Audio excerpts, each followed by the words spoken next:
நான் உங்களை வாழ்த்துகிறேன். அல்லேலூயா, அல்லேலூயா. இந்த நாள்ல ஒரு திருப்பு முனையை கர்த்தர் உண்டாக்க போகிறார். ஆமென், அல்லேலூயா. ஆண்டவரால முடியாத காரியம் ஒன்றும் இல்லை. பாருங்க, சில வருடங்களுக்கு முன்பதாக திருநெல்வேலி பக்கத்தில் ஒரு கிராமத்தில் ஒரு விசேஷித்த கூடுகைக்காக எங்களை அழைத்தார்கள். பாருங்க, அந்த கூடுகைக்காக நாங்கள் புறப்பட்டு போகிற அந்த நாளிலே அந்த பட்டணத்தில் ஒரு வயதான ஐயா டிவி ரிப்பேர் ஆகிவிட்டது என்று சொல்லி அந்த டிவியை சரி செய்யும்படி அங்க இருக்கிற டிவி ரிப்பேர் பார்க்கிற கடையில கொண்டு கொடுத்தாங்க. அந்த தம்பி சொன்னாங்க, ஐயா இதுல கொஞ்ச நேரம் உட்கார்ந்துருங்க, நான் சீக்கிரமா இதை சரி பண்ணி கொடுக்கிறேன் என்று சொல்லி அந்த தம்பி அந்த டிவியை சரி பண்ண ஆரம்பித்தான். அப்பொழுது அந்த தம்பி அந்த ஐயாவை கவனித்து பார்த்த போது துக்கம் நிறைந்த ஒரு முகம், சோர்ந்து போன ஒரு முகத்தோடு, வாழ்க்கையில் தோற்று போன ஒரு சூழ்நிலையில அவர் இருக்கிறதை கண்டு அவர் சொன்ன, ஐயா என்னையா துக்கமா இருக்கிறீங்களே, அதிக வருத்தத்தோடு இருக்கிறதை நான் பார்க்கிறேனே, உங்களுக்கு என்னையா பிரச்சனை, உங்களுக்கு என்னையா போராட்டம் என்று சொல்லி அந்த தம்பி அன்போடு விசாரிக்க ஆரம்பித்தார். அப்பொழுது அவர் சொன்னார், தம்பி எனக்கு 3 பிள்ளைகள்,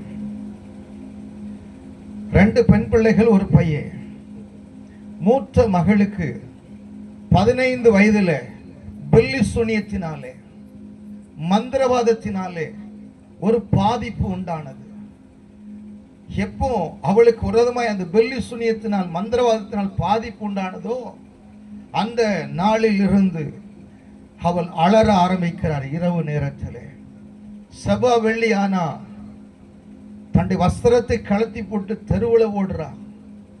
நான் போகாத கோயில் இல்லை, நான் போகாத ஹாஸ்பிட்டல் இல்லை, எங்கெங்கேயோ போய் ட்ரீட்மெண்ட் எடுத்து பார்த்தோம், ஆனா விடுதலையே இல்லை, எனக்கு வேற வழியே தெரியல. இந்த அமாவாசை நாட்கள் வந்து விட்டால் மிகவும் அலறிக்கொண்டே இருப்பாள் இரவெல்லாம், என்ன செய்கிறது வழி தெரியல. கடைசியில எங்க வீட்டாராய் சேர்ந்து ஒரு முடிவெடுத்தோம், வீட்டில் இருக்கிற ஒரு அறையில அவளை பூட்டி வைத்து விட்டோம். கிட்டத்தட்ட இப்போ அவளுக்கு 40 வயதாகுது. 25 வருடமாக இந்த அறைக்குள்ளே அவளை பூட்டி வைத்திருக்கிறோம்.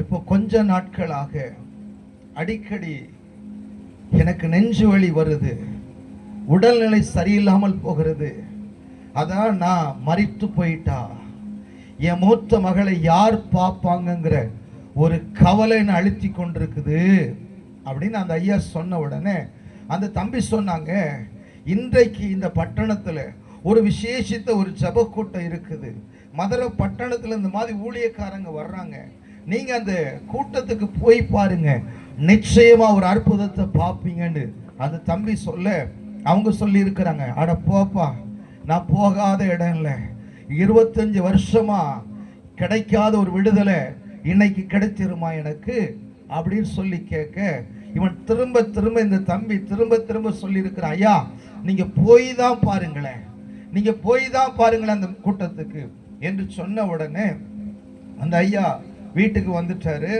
அந்த டிவியை அந்த தம்பி ரிப்பேர் பண்ணி கொடுத்துட்டாங்க. வீட்டுக்கு வந்த உடனே தன்னுடைய இளைய மகள்கிட்ட சொல்றாங்க, ஏமா நான் அந்த டிவி ரிப்பேர் பார்க்க போனேன்ல, அந்த தம்பி என்னை பார்த்துட்டு, ஐயா என்ன பிரச்சனை உங்களுக்கு, ஏன் துக்கத்தோடு இருக்கீங்க, ஏன் சோர்ந்து போய் இருக்கீங்க, ஏன் சோகத்தோடு இருக்கீங்கன்னு கேட்டாமா. நான் உன்னுடைய அக்காவை குறித்த காரியத்தை நான் அவனோடு சொன்ன போது அவன் சொன்னான், இன்னைக்கு இந்த பட்டணத்தில் ஒரு விசேஷித்த ஒரு கூட்டம் இருக்கிறது, அந்த ஜப கூட்டத்துக்கு போய் பாருங்க, கட்டாயம் ஒரு அற்புதம் நடக்கும்னு சொன்னாமா.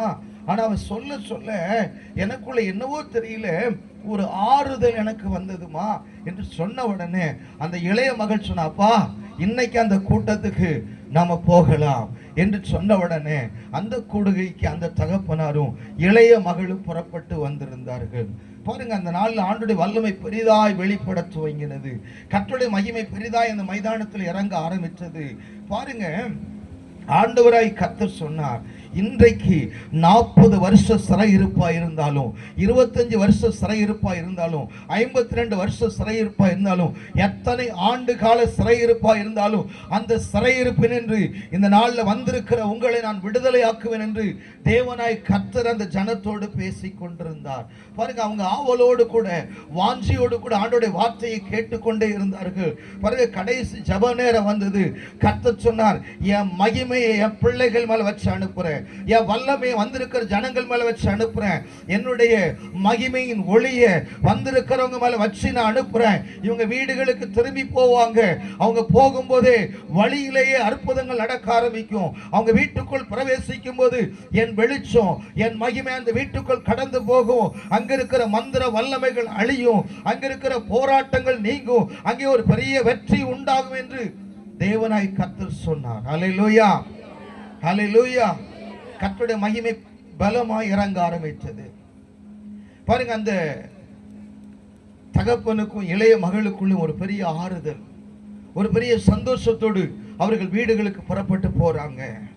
பாருங்க, அந்த இளைய மகள் போய் அந்த வீட்டு கதவை திறக்கிறார். திறக்கும் போது இந்த மகள் மேல இறங்கின கர்த்தருடைய மகிமை, இந்த மகள் மேல இறங்கின கர்த்தருடைய வெளிச்சம் அந்த வீட்டுக்குள்ளே பரவி செல்ல ஆரம்பித்தது. அல்லேலூயா, அல்லேலூயா. இப்ப ரூமுக்குள்ள பூட்டப்பட்டிருந்த அந்த மகளுக்குள்ள இருந்த பொல்லாத ஆவிகள் வெளியேறி ஓடினது. அல்லேலூயா. ஒரு ஆச்சரியமான மாற்றம் அந்த மகளுக்குள் உண்டாயிற்று. ஒரு அற்புதமான விடுதலையை தேவன் கொடுத்து விட்டார். இதை தகப்பனும் அறியல, இளைய மகளும் அறியல. ஆனா மறுபடியும் வெகு சீக்கிரமா அதே பட்டணத்துல ஒரு கூடுகைக்கு நாங்க அழைக்கப்பட்டோம். ரொம்ப கொஞ்ச நாட்கள், ஒரு 30 நாளைக்குள்ள மறுபடியும் அங்க ஒரு விசேஷித்த கூட்டத்துக்கு நாங்கள் அழைக்கப்பட்டோம். அப்பொழுது தேவனை கர்த்தர் சொன்னார், நீ போ என்று சொன்னார்.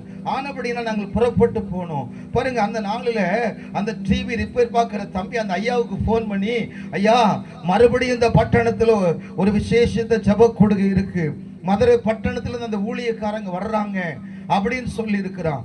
சொன்ன உடனே அவர் நேர வீட்டுல வந்து தன்னுடைய இளைய மகள்கிட்ட, ஏமா நாளைக்கு மறுபடியும் இந்த பட்டணத்துல ஒரு கூட்டம் நடக்க போதான், அந்த ஊழியக்காரங்க வர்றாங்களா அப்படின்னு சொல்லி இளைய மகள்கிட்ட பேசி கொண்டிருக்கிறார்.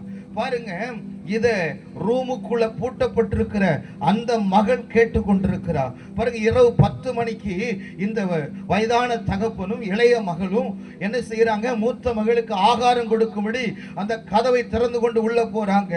உள்ள போன உடனே மூத்த மக கேட்கிறா, ஆமா நீங்க 2 பேரும் ஏதோ பேசுனீங்களே, ஏதோ அன்னைக்கு அந்த ஒரு கூட்டத்துக்கு போனல, அந்த கூட்டம் நாளைக்கு நடக்க போதுல, நீங்க 2 பேரும் போறீங்களே, ஆமா அதுக்கு என்ன இப்போ அப்படின்னு இளைய மகள் கேட்க, அவர் சொல்லி இருக்கிறா, நாளைக்கு நீங்க போகும்போது அந்த கூட்டத்துக்கு என்னையும் கூட்டிட்டு போங்களேன்னு சொல்லி இருக்கிறா.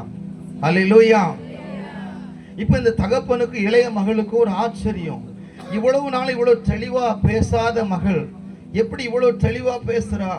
ஆனாலும் இவங்களுக்கு 25 வருஷமா ரூமுக்குள்ள பூட்டி வச்சிருக்கிறாங்கல்ல, அந்த சிந்தை, அந்த மனநிலை இவங்க சொல்லியிருக்கிற இளைய மகள் சொல்லியிருக்கிற, ஆமா ஆமா நாளைக்கு கூட்டத்துக்கு போற, அதுக்கு என்ன, நீ பேசாம சாப்பிட்டு படுத்து தூங்கு, நாளைக்கு பார்க்கலாம் அப்படி சொல்லிட்டு ஆகாரம் கொடுத்துட்டு வந்து அந்த ஹாலில் வந்து தகப்பனும் இளைய மகளும் படுத்து கொண்டாங்க.